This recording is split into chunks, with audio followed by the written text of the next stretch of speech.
Welcome to Brother Miller's Notes. As we look together at Joseph Smith history, chapter 1, verses 1 through 26, we're really going to focus on Joseph Smith's first vision. But starting off, who was Joseph Smith? And maybe more specifically, how do you think Joseph Smith saw himself as a teenager? Because a lot of times when we think of Joseph Smith, we think of a mature leader, a prophet, a spokesman of God.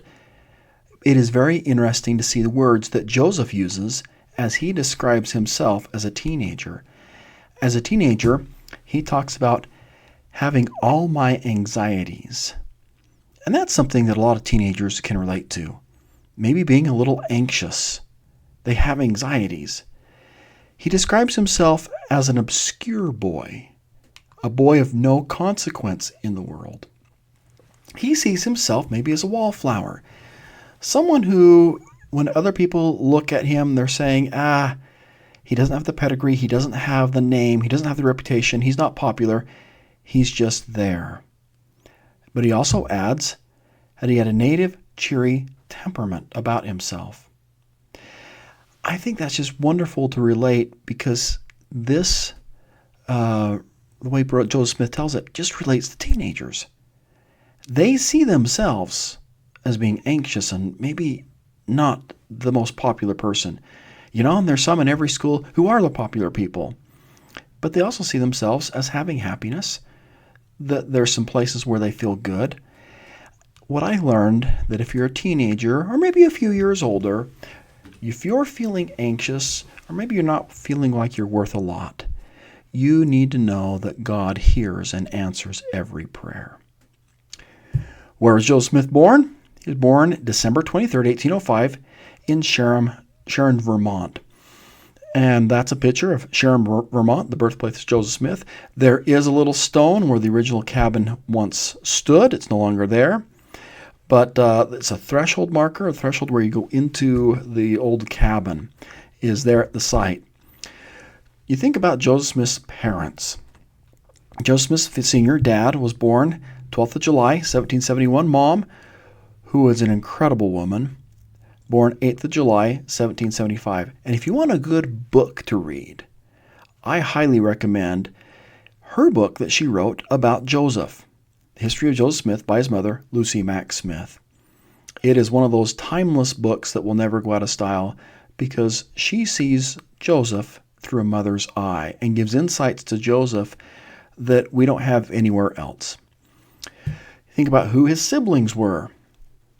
Well, there were quite a few. The first baby was unnamed and was born 1897. Alvin was the first live birth, followed by Hiram, older sister, Sophronia, Joseph, and then younger brother and sisters Samuel, Ephraim, who lived a short time, William, Catherine, Don Carlos, and last but not least, Lucy. Were they stable? Now, that is a story in and of itself. And that starts, if you want to have great history on this, go to Saints, great book, pages 3 to 5, and it's going to tell you the story about Mount Tabora, which led to what they called the summer that really was not a summer. It was really the year without a summer, where crops in July froze because of the ash that Mount Tabora threw up into the air. It forced Joseph Smith Sr. to move to Palmyra, New York. We're fast-forwarding quite a ways. It's estimated that he had about 100 acres. And if I can get my mouse just working here and bring it over, okay, there it is. You'll see right here is the log home. Now, they're going to be building a frame home with Alvin right here, and Alvin is working on it. But at the time, they're in this log home. Now, some of the other things that we're going to look at is, they have a barn and a cooper shop over here.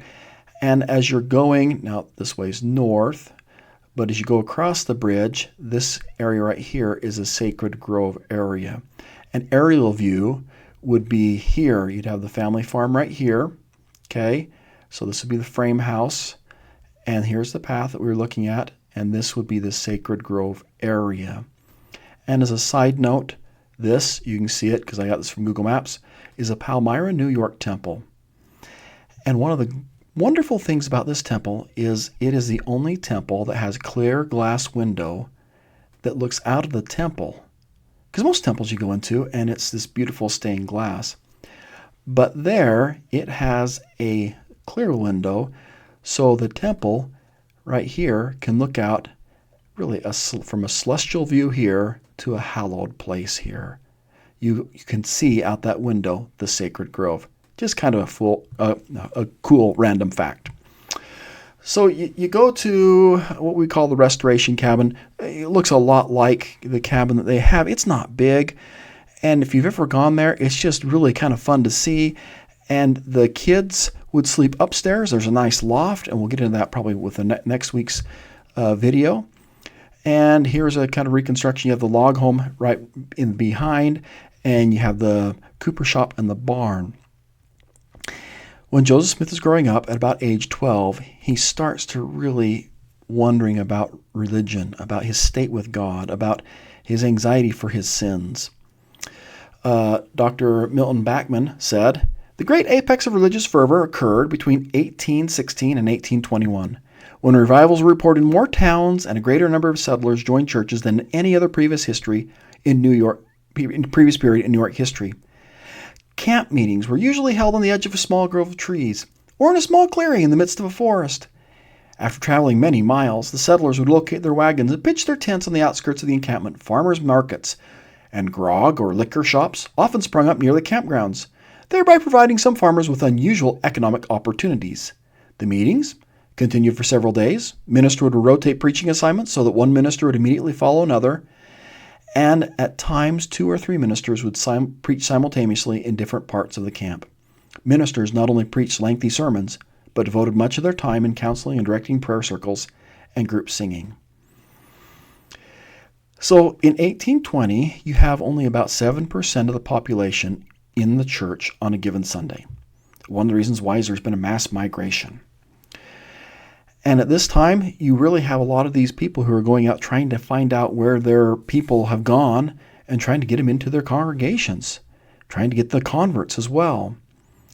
For Joseph Smith, he follows a simple pattern that we try and teach in seminary. We call it the ask or the acquiring spiritual knowledge, where you act in faith. You have a question, and a question's good. You have to act in faith. And as you're looking for an answer for questions, you examine concepts and your questions with an eternal perspective, and you seek further understanding through divinely appointed sources. And you think about how Joseph Smith followed that pattern. He acts in faith. He attends different religious meetings. He is searching for which church to join. He is seeking from divinely appointed sources. That's, I think, why James 1:5 just strikes him so much. If any of you lack wisdom, let him ask of God, who giveth to all men liberally, abundantly, upbraideth, doesn't chastise you for asking him questions, upbraideth not, and it shall be given to him. I love Elder McConkey's quote about that one verse.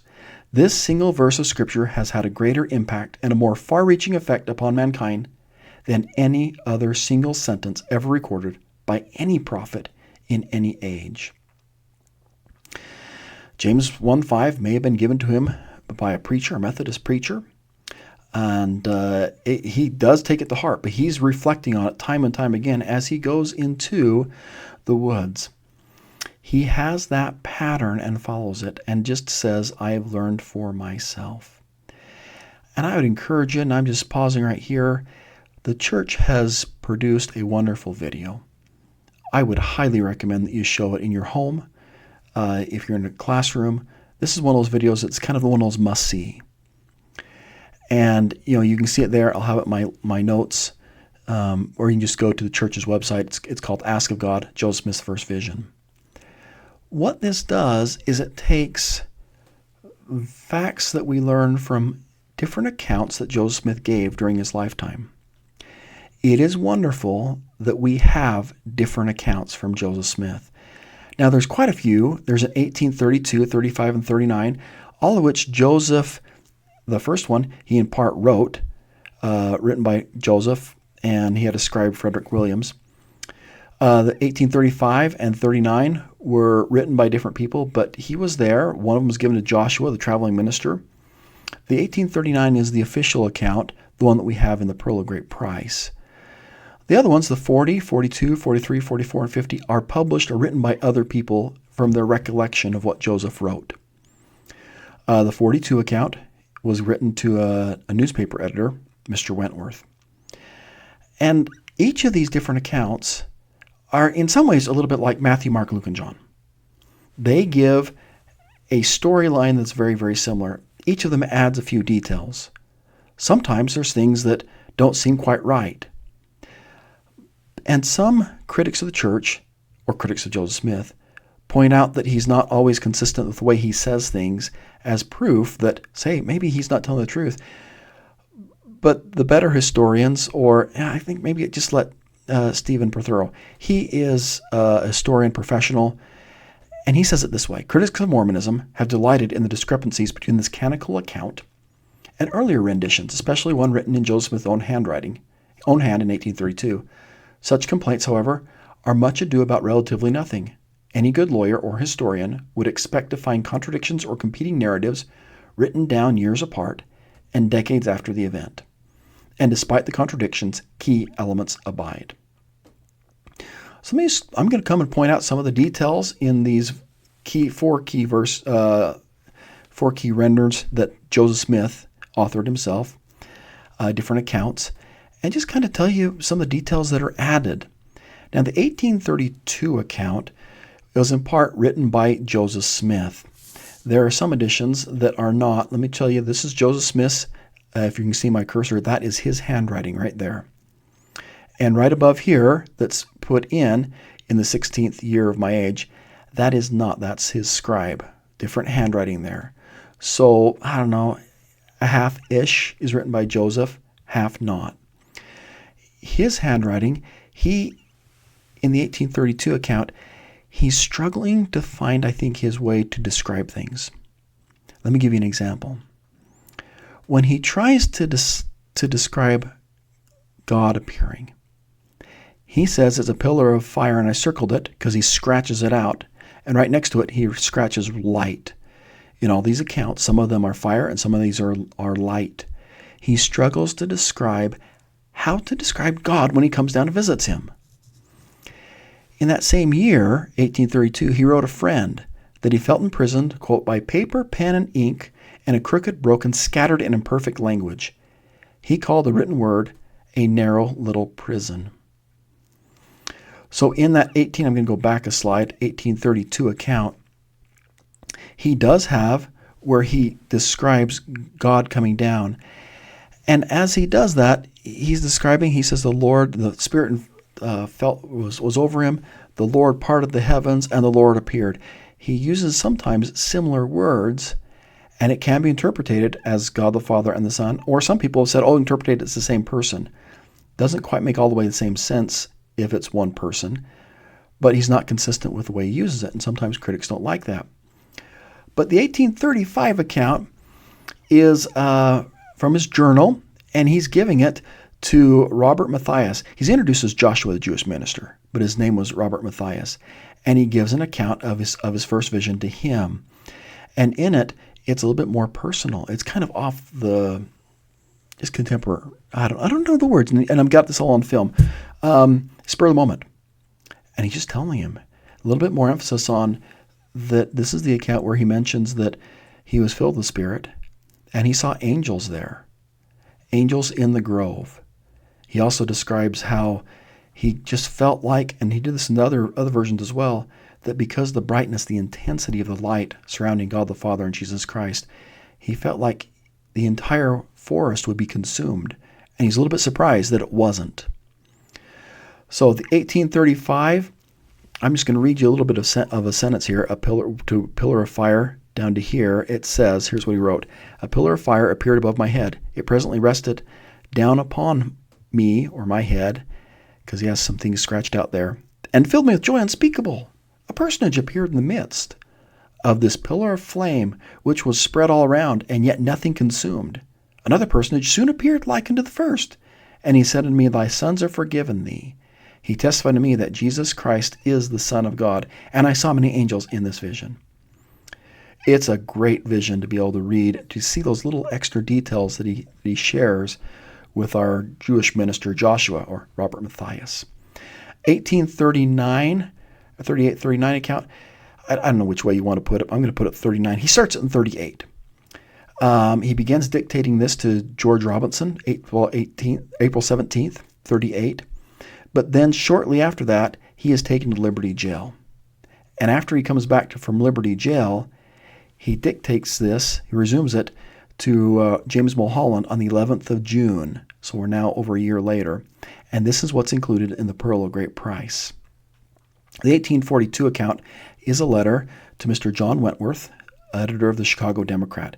It's much more kind of straight, I'm going to give this to you, here's the facts, here's what happened kind of a approach. All of these accounts have the same reoccurring theme. Joseph had a question. It is questions that fuel our restoration as he goes into the woods to ask them. God the Father and Jesus Christ appeared unto him. I love the way the saint summarizes all this. After he has the vision, he goes to tell people. And here's kind of that summary. At first, the preacher he goes to tell, treated his words lightly. People claimed to have heavenly visions from time to time. But then he became angry and defensive. He told Joseph his story was from the devil. The days of visions and revelations had ceased long ago, he said, and they would never return. Joseph was surprised and soon found that no one would believe his vision. Why would they? He's only 14 years old and practically had no education. He came from a poor family, expected to spend the rest of his life working the land and doing odd jobs to earn a meager living. And yet his testimony bothered some people enough to ridicule him. How strange, he thought, a simple boy of no consequence in the world could attract such bitterness and scorn. Why persecute me for telling the truth? He wanted to ask. Why does the world think to make me deny what I've actually seen? Joseph puzzled over these questions for the rest of his life. I had actually seen a light. In the midst of that light, I had saw two personages, and they did, in reality, speak to me, he later recounted.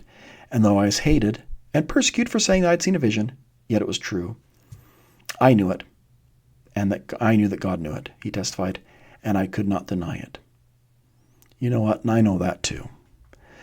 Now, in my notes, I'm going to put some references. If it's helpful, you can click on these hyperlinks for, especially like Joseph Smith papers, tell you a little bit more about Mount Tabor, or history of the saints, and there's some link to the video, and some thoughts on maybe how that may be good for teaching in a home or in a family or in a classroom. Just to testify, God answers anxious teenagers' prayers, and our prayers too. And asking sincere questions to God is a great thing to do. It's wonderful to have multiple accounts of the first vision. They add a little bit more details and help us understand the first vision a little bit better. And I'd encourage you, wherever you are, to watch that video that the church has produced, Ask of God, Joseph Smith's first vision. And I just leave you that little witness that I know that Joseph Smith has seen God the Father and Jesus Christ. Thank you for spending a little bit of time with me today as we study Joseph Smith history, 1 through 16. I hope you have a lovely day. Keep smiling. Bye.